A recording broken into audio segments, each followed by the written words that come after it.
Bismillahirrahmanirrahim. Assalamualaikum warahmatullahi wabarakatuh. Alhamdulillah, wassalatu wassalamu ala rasulillah wa ala alihi wa ashabihi wa man tabi'ahum bi ihsanin ila yaumiddin. Para pemirsa, alhamdulillah kita bersyukur kepada Allah Subhanahu wa taala. Kita memasuki bulan suci Ramadan. Mudah-mudahan kita bisa menjalankan ibadah puasa Ramadan dan kita bisa sukses meraih derajat takwa. Satu hal yang ingin kita garis bawahi, Ramadan mengajarkan kepada kita agar kita bisa memanfaatkan bulan mulia ini, agar kita betul-betul menjadi orang-orang yang bertakwa sebagaimana di dalam surat Al-Baqarah ayat 183.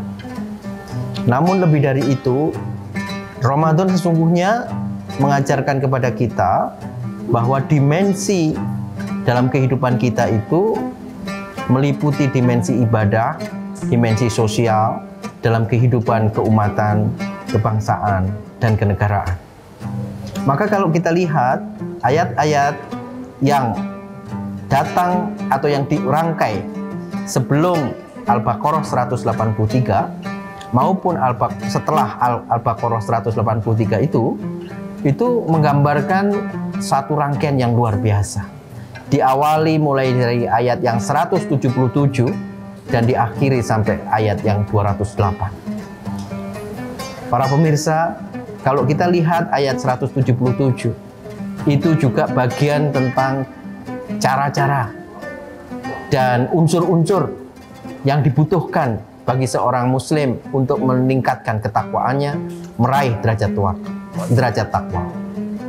Ayat 177 mengajarkan kepada kita bahwa laisal birra an tuwallu wujuhakum qibalal masyriqi wal maghribi walakinal birra man amana billahi wal yaumil akhir, dan seterusnya.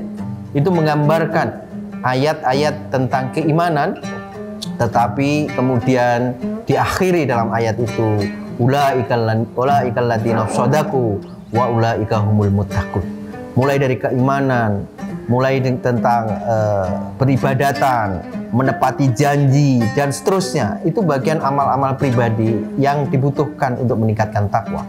Tetapi yang menarik adalah ayat 178, 179, 180, dan seterusnya mengajarkan kepada kita dimensi takwa itu tidak hanya berhenti pada keimanan, tidak hanya berhenti pada sholat, infak, ataupun puasa, tetapi di sana mengajarkan kepada kita bahwa cara mencapai takwa adalah menegakkan hukum pidana dan hukum perdata. Itu ada ayat-ayat itu dirangkai. Baru kemudian bicara tentang puasa, bicara tentang Al-Quran, bicara tentang haji, bicara tentang ekonomi, bicara pertahanan keamanan. Dan kemudian diakhiri sampai rangkaian ayat yang panjang itu, ya ayyuhalladzina amanu udkhulu fis-silmi kafah. Wahai kaum orang-orang yang beriman, masuklah ke dalam Islam itu secara kafah.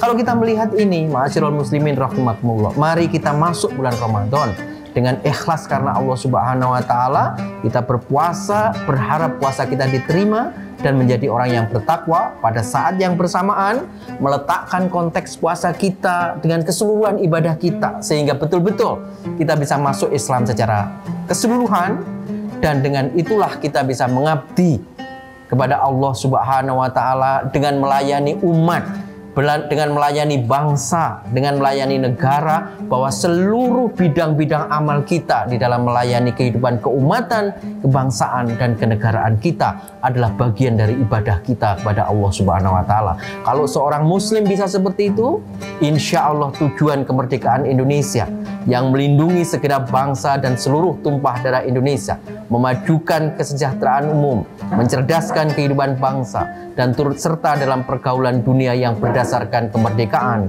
perdamaian abadi, dan keadilan sosial itu akan insya Allah lebih cepat lagi dicapai.